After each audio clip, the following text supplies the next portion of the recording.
तो कल तक हमने देखा था सेपरेट लीगल एंटिटी का कंसेप्ट, और सेपरेट लीगल एंटिटी के कंसेप्ट के अंदर हम देख रहे थे कि क्या कभी ऐसा हो सकता है, is it possible in any manner कि कोर्ट जो है वो ये कह दे कि नहीं भैया, हमें आपकी सेपरेट लीगल एंटिटी से कोई मतलब नहीं है, आप और कंपनी एक ही हो, you and company are the same, आप और कंपनी दोनों एक ही हो, हमें इससे कोई मतलब नहीं है कि आप कौन हो क्या नहीं। ये भी बंद कर दो, वैसे भी कौन से गोरे दिख रहे हैं हम, ये वाला बंद कर दो, ये वाला भी कर तो सही, यूं भी कौन सा सही दिख रहा हूं मैं, यूं भी काले ही दिख रहा हूं, और क्रिस गेल दिख जाऊंगा और क्या होगा। अरे तू मजे ले रहा है मेरे, दिख नहीं रहे हैं नाउ, क्यों मैं ब्लैक दिख रहा हूं ना बच्चों?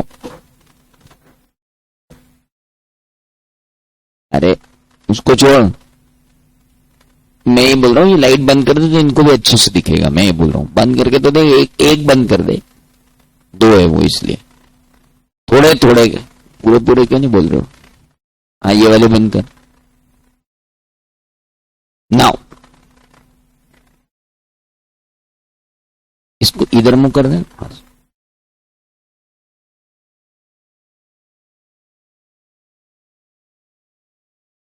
बहुत बढ़िया, संपूर्ण काले, अभी थोड़े ज्यादा काले हो गए ना, चलेगा बेटा, सोच लेना साउथ इंडियन पढ़ा रहे तुमको, क्या दिक्कत है अभी इनकी व्यवस्थाएं हैं, 2-4 दिन में सुधर जाएंगे। नाउ सीए फाउंडेशन के अंदर अब हम बात कर रहे हैं कि क्या कॉर्पोरेट व्हील को लिफ्ट किया जा सकता है, कभी लिफ्ट किया जा सकता है, यानी पर्दा हटाओ, लोगों को पहचानो और उनको थप्पी दे दो और बोलो कि जाओ वापस दाम दे के आओ। हेलो, अच्छा तो ये तुम हो, मतलब इस तरीके से, और उनको बोलो कि तुम्हारी कंपनी लपेटो, निकलो, क्योंकि तुम और कंपनी सब एक ही हो। तो हम उसे कहते हैं एक लिफ्टिंग ऑफ कॉर्पोरेट व्हील हो सकता है क्या? क्या ऐसा पॉसिबल है कि कॉर्पोरेट पर्सनालिटी जो है वो लिफ्ट हो जाए? सबसे पहले तो आदमी समझे कि लिफ्टिंग ऑफ कॉर्पोरेट व्हील का मतलब क्या होता है। ये कहलाता है डॉक्ट्राइन ऑफ कॉर्पोरेट व्हील, यानी लिफ्टिंग ऑफ कॉर्पोरेट व्हील, यानी जो आपने सेपरेट लीगल एंटिटी के कंसेप्ट को बनाया था कि भाई कंपनी सैलोमन अलग है, सैलोमन की कंपनी अलग है, कब होगा कि सैलोमन और सैलोमन की कंपनी दोनों को एक ही माना जाएगा? कुछ तो ऐसे इंस्टांसेस होंगे जिनमें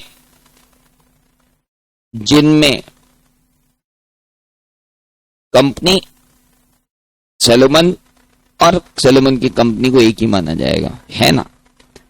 कुछ इंस्टांसेस हैं। लिफ्टिंग ऑफ कॉर्पोरेट व्हील का मतलब होता है looking behind the company as a legal person. हम कंपनी को लीगल पर्सन के पीछे जाकर के देखें, मतलब लीगल पर्सन से भी आगे जाके देखें, और डिसरिगार्ड कर दें कॉर्पोरेट एंटिटी, और पे करें regard only in appropriate circumstances. Courts are willing to lift the corporate wheel, and that too when question of control are involved rather than merely the question of ownership. देखो ऐसा है, मुझे company से problem नहीं है, company को जो share holder है मेरे को उनसे भी प्रॉब्लम नहीं है, मुझे प्रॉब्लम उन लोगों से है जो कंपनी को कंट्रोल कर रहे हैं।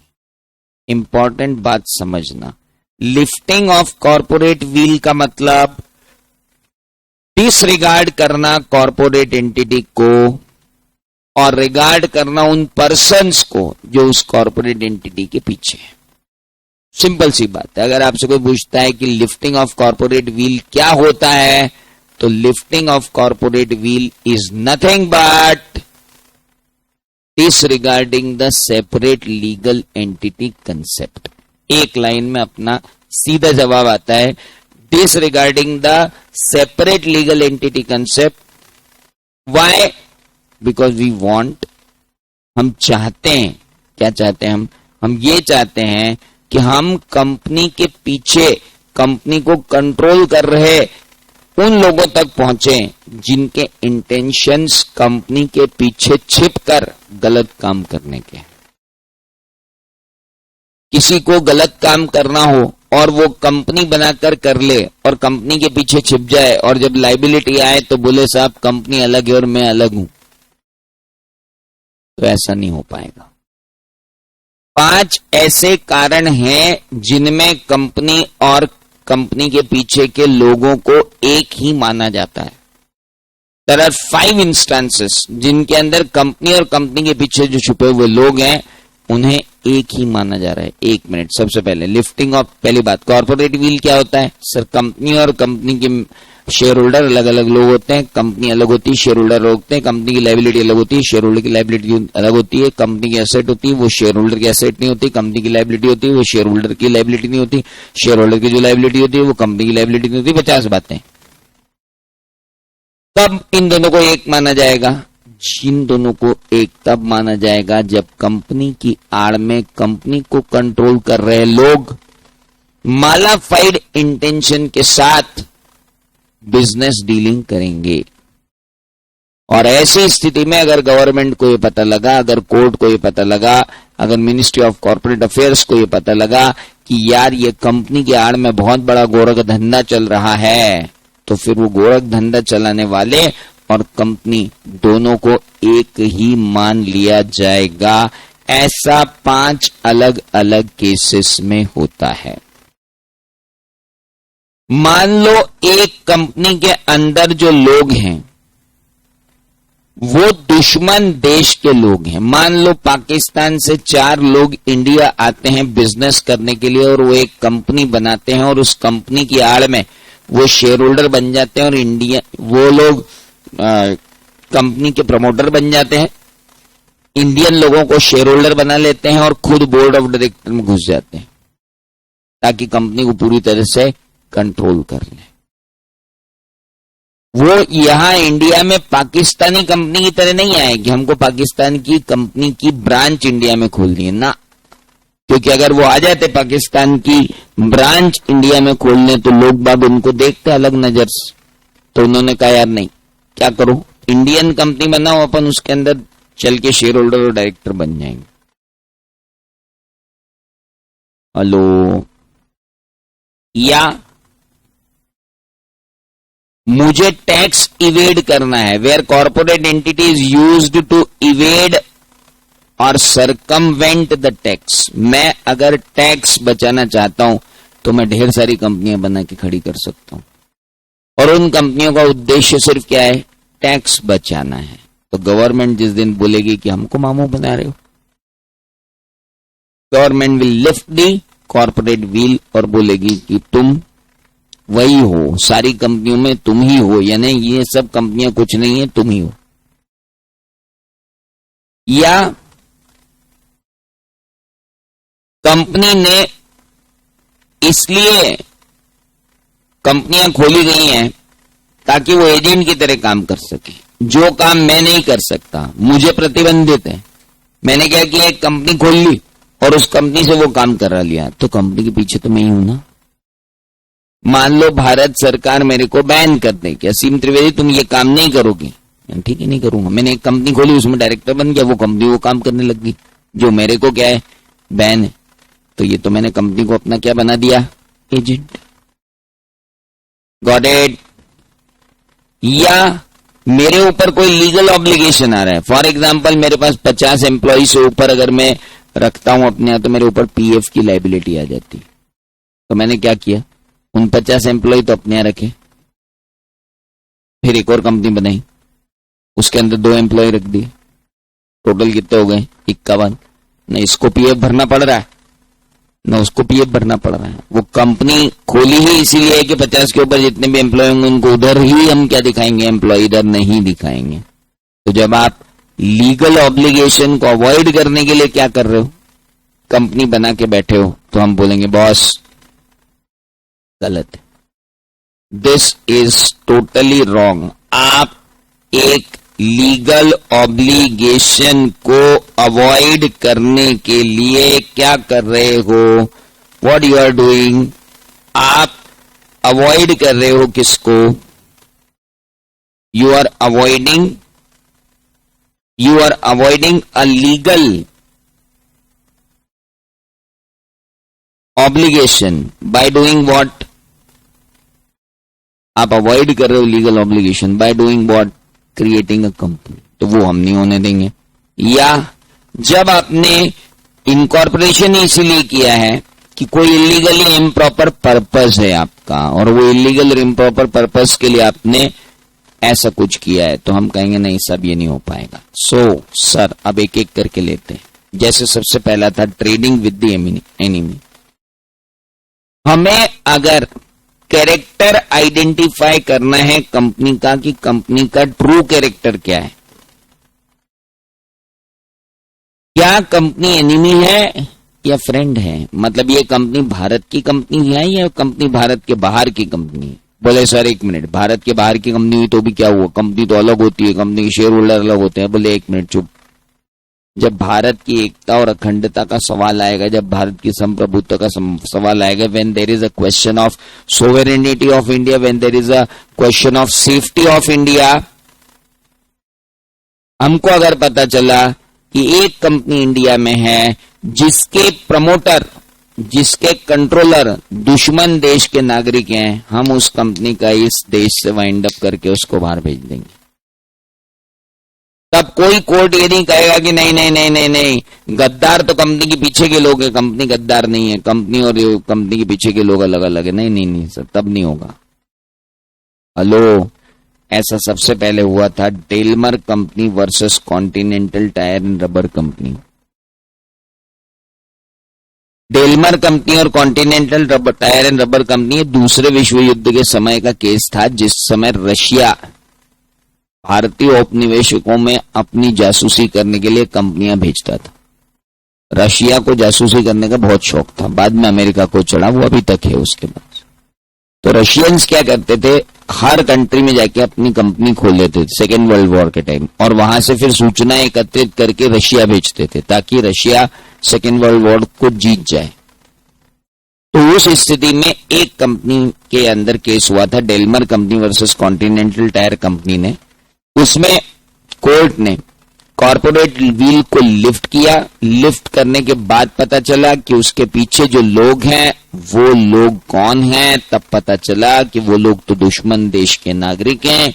तो फिर क्वेश्चन उठा कि साहब दुश्मन देश के नागरिक होने से कंपनी थोड़ी एनिमी हो गई। कंपनी तो अलग है, कंपनी के शेयर होल्डर अलग है। कंपनी के शेयर होल्डर एलियन एनिमी हो सकते हैं, कंपनी एलियन एनिमी नहीं होती क्योंकि सेपरेट लीगल एंटिटी है। कोर्ट ने कहा भाई साहब कंपनी की खुद की कोई अकल नहीं होती, कंपनी वही करती है जो कौन अकल देते हैं, उसके प्रमोटर या उसके डायरेक्टर। अब उसके प्रमोटर या डायरेक्टर क्या है, एलियन एनिमी है, तो डेफिनेटली कंपनी के जो एक्ट होंगे वो भी एनिमी की तरह होंगे।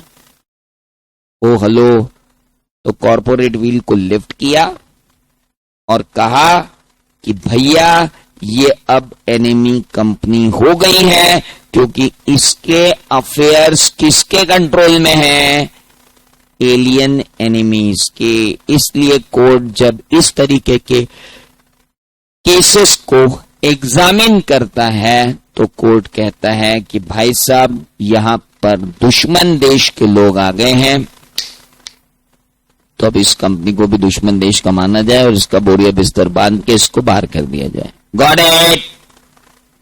अरे कुछ समझ में आया क्या?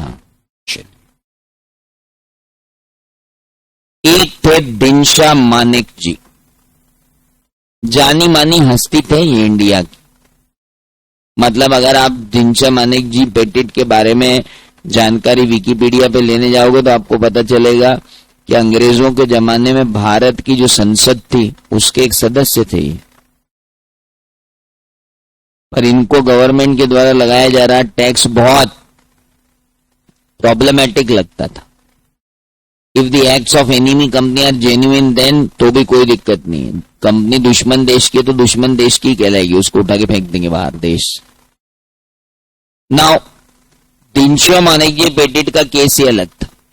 इस भाई ने क्या किया, इसकी बहुत इनकम हो रही थी, इसने इन्वेस्टमेंट कर रखे थे बहुत सारी कंपनियों में, और बहुत सारी कंपनियों में इन्वेस्टमेंट करके बहुत सारी कंपनियों से इसको डिविडेंड आता था, डिविडेंड की इनकम होती थी, और उस समय डिविडेंड की इनकम पे भी टैक्स लगता था। तो ये दिनशा मानिक की पेटेंट ने अपनी चलाई। क्या इसने क्या किया, ह्यूज इनकम होती थी इसको डिविडेंड से और इंटरेस्ट से, तो इसने बहुत सारी कंपनीज खोल ली और परचेज कर लिए there share in exchange of his income by way of dividend and interest. तुम्हें मुझे डिविडेंड देना है, मैंने तुमको कहा तुम मुझे मत दो, तुम इस कंपनी के शेयर ले लो। ये उस समय अलाउड था, आज कोई अलाउड नहीं। ये एक कंपनी है, इस कंपनी को मुझे डिविडेंड देना है, मैंने कहा तुम मुझे डिविडेंड मत दो, तुम एक काम करो उस कंपनी की शेयर कैपिटल में पैसा लगा दो। तो जितनी कंपनियों से इसके पास डिविडेंड की इनकम आने वाली होती थी, ये उनको दूसरी कंपनियों की शेयर कैपिटल में पैसा लगवा देता था। He open some companies and purchase their share in exchange of his income by way of dividend and interest. इस तरह से उसने अपनी जो डिविडेंड की इनकम थी वो दूसरी कंपनियों की कैपिटल में ट्रांसफर कर दी by way of loan. Hello, इसके बाद फॉर एग्जाम्पल मैंने ये 1 2 3 4 5 6 7 8 कंपनियां खोल ली, है ना। अब आपको मेरे को इनकम देनी थी, तो आपको एंट्री क्या डालनी थी, आप क्या एंट्री डलती, सबसे पहले तो आप पहले अपना डिविडेंड डेबिट करके मेरे को क्रेडिट करते। हेलो, मतलब आपका तो डिविडेंड खर्चा है, तो आप तो डेबिट करते डिविडेंड अकाउंट को, और मुझे क्या कर देते हैं, डिविडेंड पेएबल अकाउंट को डेबिट करते हैं, और मुझे क्या कर देते, क्रेडिट कर देते। तो आपने मुझे क्रेडिट कर दिया, अब मैं आपकी बुक्स में क्रेडिट हो गया। लेकिन अगर अगली एंट्री आपको क्या करनी चाहिए थी, अगली एंट्री आपको मेरे को डेबिट करके क्रेडिट किसको करनी चाहिए थी, बैंक को। आप अगली एंट्री क्या करते, मेरा account debit to bank credit, आप मेरा अकाउंट डेबिट करते हैं, बैंक को क्रेडिट कर देते। आपने क्या किया, मेरा अकाउंट डेबिट तो कर दिया लेकिन बैंक को क्रेडिट नहीं किया। हेलो, आपने क्या एंट्री कर दी, मेरा अकाउंट डेबिट नहीं किया, मेरा अकाउंट अभी डेबिट में मेरा अकाउंट अभी वहां क्रेडिट में खड़ा है। आपने क्या किया, share capital account, investment in share account debit to bank कर दिया, investment in share account debit to bank कर दिया, और उस कंपनी के अंदर क्या कर दिया, इन्वेस्ट कर दिया जाके। अब आप देखो, आपकी बैलेंस शीट में एक दिख रहा है इन्वेस्टमेंट और एक दिख रहा है मेरा अकाउंट क्रेडिट। तो मेरा अकाउंट जो क्रेडिट दिख रहा है, तो लोगों ने पूछा ये असीम त्रिवेदी का अकाउंट क्रेडिट क्यों है, बोले इनसे हमने लोन लिया। हेलो, ध्यान से सुनो, आप एक कंपनी हो, मैंने आप में इन्वेस्ट किया, आप मुझे डिविडेंड देना चाहते हो, मुझे डिविडेंड नहीं लेना क्योंकि डिविडेंड मेरी बुक्स में आएगा तो टैक्स लग जाएगा। हेलो, तो मैंने आपको कहा कि मेरे जो भी डिविडेंड है ना वो आप कहां ट्रांसफर कर दो, उस कंपनी की शेयर कैपिटल में। तो आपने एंट्री मार दी, share investment in Y limited to bank, है ना। लेकिन मैं तो आपके खड़ा रह गया क्योंकि डिविडेंड डेबिट करके आपने मेरे को क्रेडिट कर दिया। अब मैं आपके क्रेडिट खड़ा रह गया, तो आप मेरा क्या करोगे, तो आपने मेरे को क्या बता दिया, लोन। ऐसे मैंने हर कंपनी में अपना डिविडेंड पेएबल को क्या दिखा रखा था, लोन, और उस कंपनी ने वो डिविडेंड जो मेरा लोन वाला डिविडेंड था उससे इन्वेस्टमेंट कर रखे थे सारी कंपनियों में। इससे टैक्स बच गया मेरा। कंपनी ने डिविडेंड भी दे दिया, कंपनी ने अपने लोन भी दिखा दिया मेरे अकाउंट में, और मेरे को इंटरेस्ट भी बच गया। और वो जो कंपनियां डिविडेंड दे रही थी उनमें भी मैं ही बैठा हुआ था। तो एक दिन इनकम टैक्स डिपार्टमेंट ने सारी कंपनियों को इकट्ठा किया और सबके पर्दे हटाए, और हर एक के पीछे से झांकता हुआ मिला कौन, दिनशा मानिक जी पेटेंट। हेलो, तो ऐसी स्थिति में जब भी कोई व्यक्ति कंपनी बनाकर रेवेन्यू की चोरी करने की कोशिश करेगा, गवर्नमेंट पर्दे हटाकर ये देखेगी कि आखिर में इसके पीछे कौन है, और इसे भी हम लिफ्टिंग ऑफ कॉर्पोरेट व्हील ही कहेंगे। तो पहला लिफ्टिंग ऑफ कॉर्पोरेट व्हील कब हुआ था? जब हमें ये देखना था कि कोई एलियन एनिमी बैठा हुआ तो नहीं है। दूसरा हमने कब किया? जब हमें रेवेन्यू को प्रोटेक्ट करना था। पहला केस था Daimler versus Continental tyre company limited. दूसरा केस है दिनशा मानिक जी पेटेट।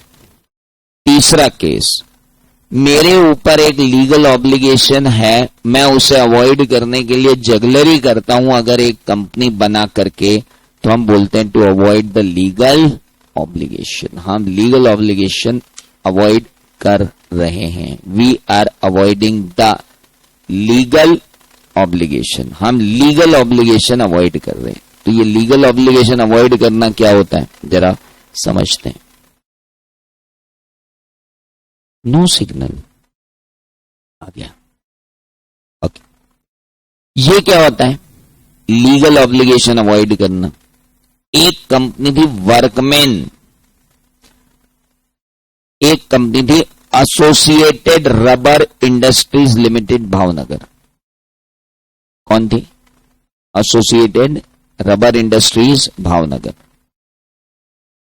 उसने क्या किया कि जो associated rubber company Bhavnagar limited थी, उसने परचेज की किसी बी लिमिटेड कंपनी के शेयर्स 4,50,000 में।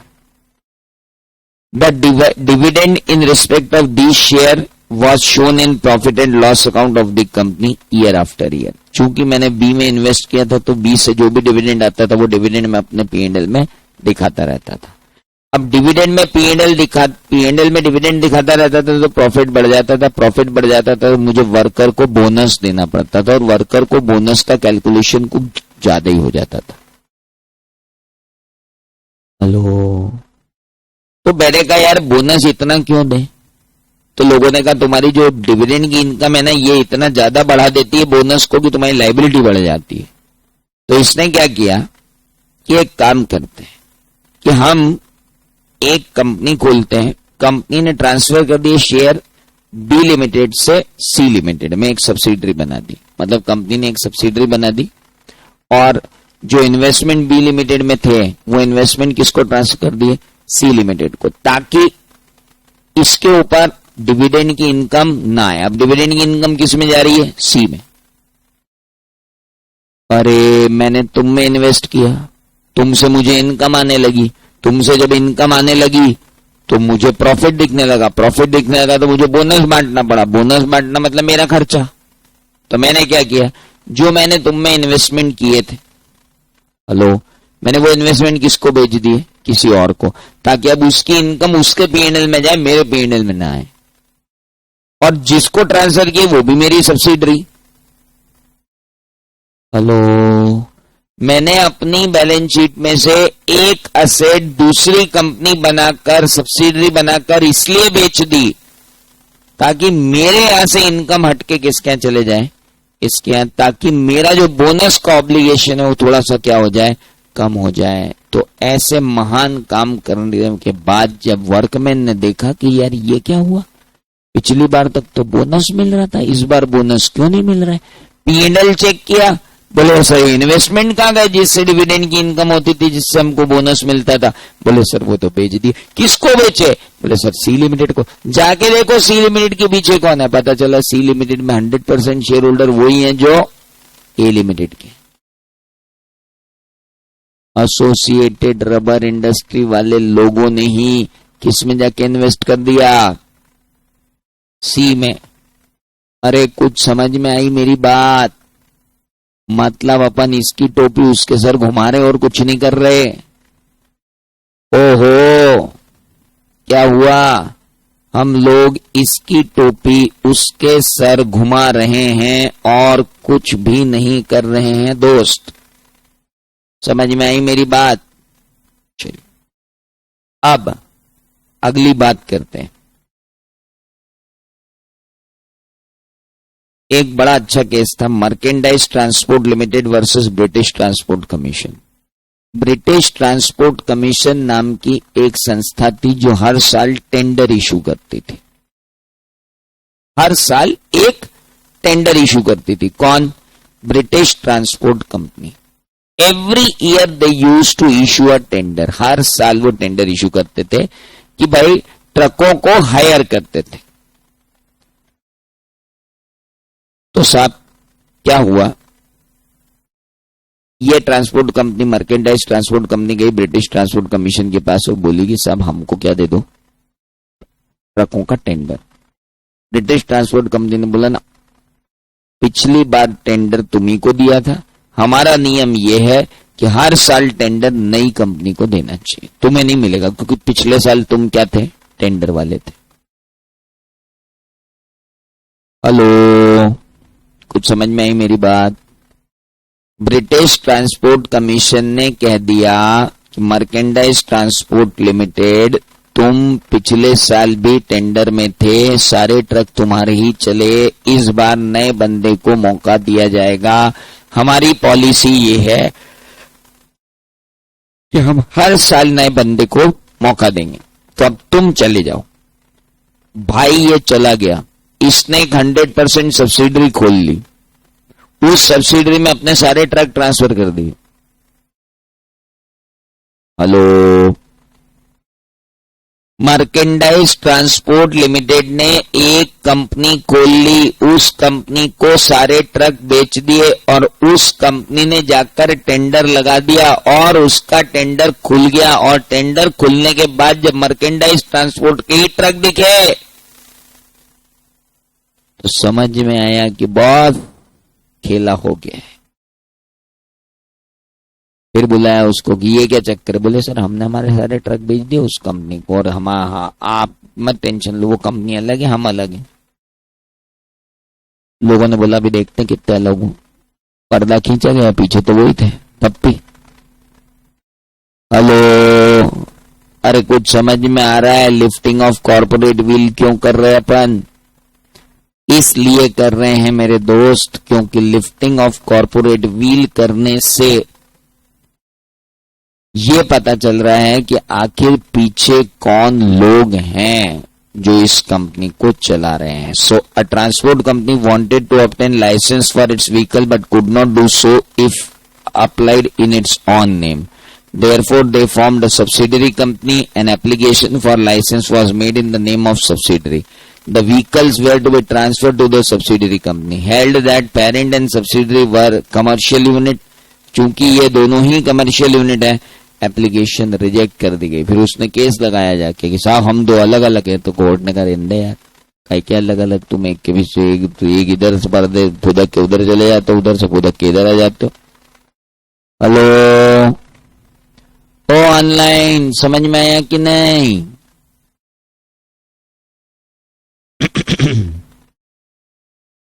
Yes sir. अच्छा चलो आगे बढ़ते। एक मिनट, पहला केस क्या था? Daimler versus Continental tyre company. ओहो। दूसरा केस था दिनशा मानेकजी पेटेंट। तीसरा केस था associate workers of associated rubber industries limited versus associated rubber industries limited. Hello, चौथा केस कौन सा था भाई साहब? द फोर्थ केस वाज,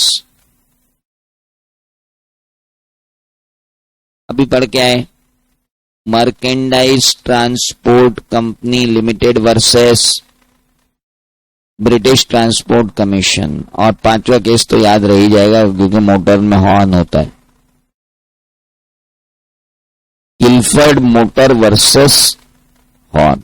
भैया गिलफर्ड मोटर कंपनी एक कंपनी थी, मिस्टर हॉर्न जो थे वहां के सेल्स वाइस प्रेसिडेंट सेल्स थे। ये उस समय की बात है जब जैसे अपने कपड़े सिलते थे, अब तो वो भी नहीं सिलते हैं। जैसे अपने जूते बनते थे वो तो वो भी नहीं बनते, सब रेडीमेड होता। उस समय ऑर्डर्स पर कारें बनती थी और कार कंपनी और कस्टमर के बीच में बहुत अच्छा रिलेशन होता था। जैसा अपने अपने दर्जी से रिलेशनशिप होती है, जैसा अपने अपने कॉबलर से रिलेशनशिप होती है, ऐसी रिलेशनशिप मतलब फेथफुल रिलेशनशिप होती थी कस्टमर और कार वाले के बीच।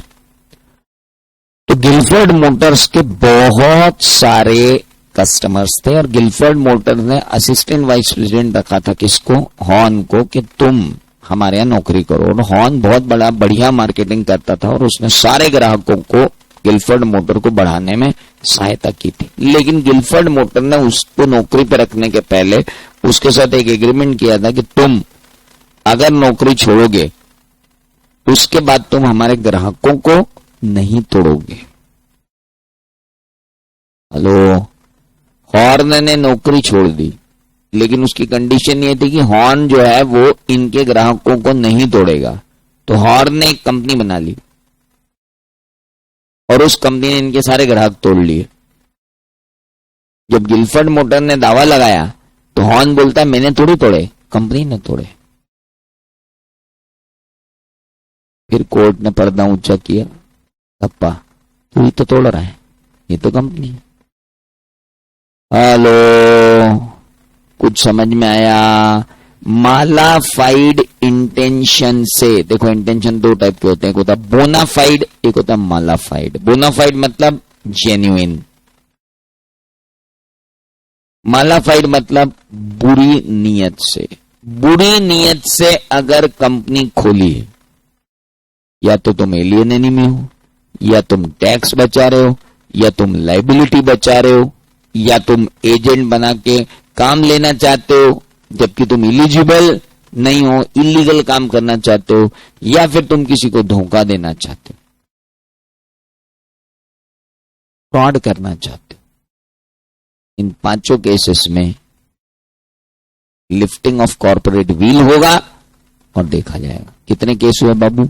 5। पहला एलियन एनिमी, दूसरा टैक्स बचाना, तीसरा लाइबिलिटी बचाना, चौथा एजेंट बनाकर काम लेना क्योंकि खुद एलिजिबल नहीं है, और पांचवा फ्रॉड करने के लिए। और इन पांचों के केस अलग अलग हैं। Daimler company, Dinshaw Maneckji Petit, associated rubber industries, merchandise transport और Gilford motor versus Horne. Hello, ये पांचों आज याद हो जाना चाहिए भाई साहब। आगे बढ़ू। अब बात आती है कितने टाइप की कंपनियां होती हैं। अंकल, बहुत बड़ी लिस्ट है। अलग अलग आधारों पर कंपनी अलग अलग प्रकार की होती है। अगर लाइबिलिटी की बेसिस पे देखूं तो लिमिटेड और अनलिमिटेड, और लिमिटेड में भी दो, बाय शेयर और by guarantee. On the basis of share holder देखूं तो ओपीसी, प्राइवेट और public. On the basis of control देखूं तो होल्डिंग, सब्सिडरी एंड एसोसिएट। और on the basis of speciality देखूं तो small company, section 8 company, government company, foreign company, Nidhi company, financial institution. और एक आध कोई बच गई होगी तो वो भी ले लें। हो गई मेरे ख्याल, सभी हो गई। 1 2 3 4 5 6 7 8 9 10 11 12 13 14 15, हाँ हो गई। इन कंपनीज पर एक एक प्रॉब्लम आने के पूरे पूरे चांसेस होते हैं। तो आइए सबसे पहले लिखते हैं on the basis of liability. Liability में एक हुई लिमिटेड और एक हुई अनलिमिटेड। लिमिटेड में हुई दो, by share and by guarantee. तो अपन देखते हैं लिमिटेड बाय शेयर। सेक्शन याद करना पड़ेगी क्या यहां पर? कोई जरूरी नहीं, याद आ जाए तो बता देना, नहीं आए तो मत लिखना, एज पर कंपनी एक्ट लिखाना। भैया ऐसा है कि हमने एक कंपनी खोली और उसमें आपको शेयर दे दिए, और हमारे memorandum and article of association में लिखा हुआ है कि 10 रुपए में से हम आपसे 6 रुपए ले रहे हैं, और ये 4 रुपए हम कंपनी के जीवन काल में कभी भी मंगा सकते हैं, कभी भी मंगा सकते हैं, कभी भी मंगा सकते हैं। तो आपकी लाइबिलिटी लिमिटेड हो गई है, वो कभी भी मंगाए लिए जाने वाले अनपेड अमाउंट तक। Hello, when the liability of the member of company is limited by the memorandum of association to an amount unpaid on share, जरूरी नहीं है फुल्ली पेड शेयर हो तो अपनी कोई लाइबिलिटी नहीं बची भाई साहब। अब कि तुम ऐसे अजीब निगाहों से मुझे मत देखो, फुल्ली पेड और पार्टली पेड तुमको मालूम है, भले एग्जाम नहीं दी अपन ने 12th की, वो बात अलग। दी थी क्या? नहीं दी थी। पर शेयर में तो ये तो मालूम है अनपेड और हाफली पेड और पार्टली पेड क्या होते। तो अगर आपके पार्टली पेड शेयर हैं तो जितना पेमेंट देने का बचा है वो क्या हो गया? वो लाइबिलिटी। और अगर फुल्ली पेड शेयर है तो आपकी कोई भी लाइबिलिटी बची हुई नहीं है। It is thus implied for meeting the debts of the company, the shareholder may be called upon to contribute only to the extent of the amount which remains unpaid on his shareholding. His separate property cannot be encompassed to meet the company's debt. Member की property पर companies के date का कोई साया नहीं होगा। We all know this. लेकिन अगर मैंने एक कंपनी ऐसी बनाई जिसके अंदर मेरे को कैपिटल की जरूरत ही नहीं पड़ रही, मैंने कोचिंग क्लास खोल ली, उसके अंदर मैंने एक मकान रेंट पे ले लिया, वो उसको बोला 1 महीने बाद रेंट दूंगा, उसने कहा हाँ भाई साहब आप तो अपने ही वाले हो, 1 महीने बाद रेंट दे देना। लो भैया क्लासरूम चालू हो गया, बच्चों की फीस आ गई, कैपिटल लगी नहीं। लेकिन हम लोगों ने आपस में मिलकर डिसाइड किया कि अगर ये कंपनी वाइंडिंग अप होती है तो वाइंडिंग अप पर हम 1-1 लाख रुपए की गारंटी देते हैं कि मिलाएंगे। तो ऐसी कंपनी कहलाती है limited by guarantee. Section 2 subsection 21 of the companies act define करती है कि company having the liability of its member limited by memorandum to such amount as member में respectively undertake by the memorandum to contribute to the assets of the company in the events of its winding up. जब winding up होगा ना और loss होगा हम सब 1-1 लाख रुपए तक मिलाएंगे, ऐसी हमने गारंटी दे दी। हम सब 50-50 हजार रुपए मिलाएंगे, ऐसी हमने गारंटी दे दी। तो ऐसी कंपनी को आप क्या कहते हो? गारंटी वाली कंपनी। यानी कंपनी के मेंबर की लायबिलिटी लिमिटेड है कहां तक? टू द अमाउंट ही गारंटीड, जितना अमाउंट उसने गारंटी किया है वहां तक। Got it? फिर आती है अनलिमिटेड कंपनी। ये क्या होती है? एक कंपनी जिसके शेयर होल्डर की लायबिलिटी लिमिटेड होती है, लेकिन ध्यान रखना प्रोपराइटर की लायबिलिटी अनलिमिटेड होती है जीवन पर्यंत, लेकिन अनलिमिटेड कंपनी के मेंबर की लायबिलिटी अनलिमिटेड होती है सिर्फ तब तक जब तक उस कंपनी का मेंबर होता है। अगर उसने वो शेयर किसी को ट्रांसफर कर दिया तो अब भंवरी दूसरे पे बैठ जाएगी, अपनी अनलिमिटेड लायबिलिटी नहीं रहेगी। मेरे पास जब तक शेयर है तब तक मेरी लायबिलिटी अनलिमिटेड है। हेलो, मैंने शेयर इनको बेच दिए तो अब भंवरी इनके ऊपर है, अब अनलिमिटेड लायबिलिटी इनकी, इन्होंने उनको बेच दिया तो उसके ऊपर है। मैं अगर मेंबर नहीं हूं तो फिर मेरी लायबिलिटी वहां पर नहीं आएगी। ये एक इंपॉर्टेंट डिस्टिंक्शन है जो पार्टनरशिप फर्म को और अनलिमिटेड कंपनी को अलग करता है। पार्टनरशिप फर्म में पार्टनर रिटायर हो जाने के बाद भी उस समय के किए गए काम, जिस समय वो पार्टनर था, हेलो, फर्म द्वारा उस समय किए गए काम जब वो पार्टनर था उसके लिए जीवन पर्यंत जिम्मेदार होता है। कौन? पार्टनर। लेकिन यहां नहीं होता। यहां पे जब तक आप मेंबर हो तब तक आपकी लायबिलिटी है, जहां आप मेंबर नहीं रहे आपकी लायबिलिटी खत्म हो गई। Liability of each member extend to whole amount of the company's debt liability, but he will be entitled to claim contribution from other member. मान लो मैं 4 मेंबर है, अनलिमिटेड लायबिलिटी हो गई, 4 अनलिमिटेड लायबिलिटी की है। अब मेरे पास बहुत सारी एसेट थी तो मैंने पे कर दिया, तो मैं बाकी मेंबर से मांग सकता हूं joint promise type. Hello, In case company has share capital, article of association must state amount of share capital and amount of each share. So long as company is going concern, the liability on the shares only liability which can be enforced by the company. जब तक company का going concern चल रहा है, यानी जब तक company winding up नहीं हो रही है तब तक तो तुम्हारी लायबिलिटी लिमिटेड ही है और उतनी ही है जितने के शेयर है। हेलो, जिस दिन वाइंडिंग अप का बिगुल बजा उस दिन से आपकी लायबिलिटी क्या हो जाएगी? अनलिमिटेड। यानी एक बहुत इंपॉर्टेंट बात है कि अनलिमिटेड लायबिलिटी वाली कंपनी के शेयर होल्डर की लायबिलिटी अनलिमिटेड कब होगी? जब कंपनी वाइंडिंग अप हो रही होगी। अगर कंपनी वाइंडिंग अप नहीं हो रही है तो उसकी लायबिलिटी अनलिमिटेड नहीं होगी। क्या मेरी बात समझ में आई? अनलिमिटेड लायबिलिटी वाली कंपनी के शेयर होल्डर की लायबिलिटी अनलिमिटेड होती है, लेकिन कब? At the time of winding up. जब तक वो कंपनी चल रही है तब तक उसकी लायबिलिटी अनलिमिटेड नहीं। हेलो, आज ये घर जाके कंप्लीट करना है अपनी कॉपी में। ओ बालक बालिकाओं, इधर वाले, दिख रहा है कि नहीं तुमको? तो आज ये कर लेना कंप्लीट, बाकी की बातें करते हैं कल।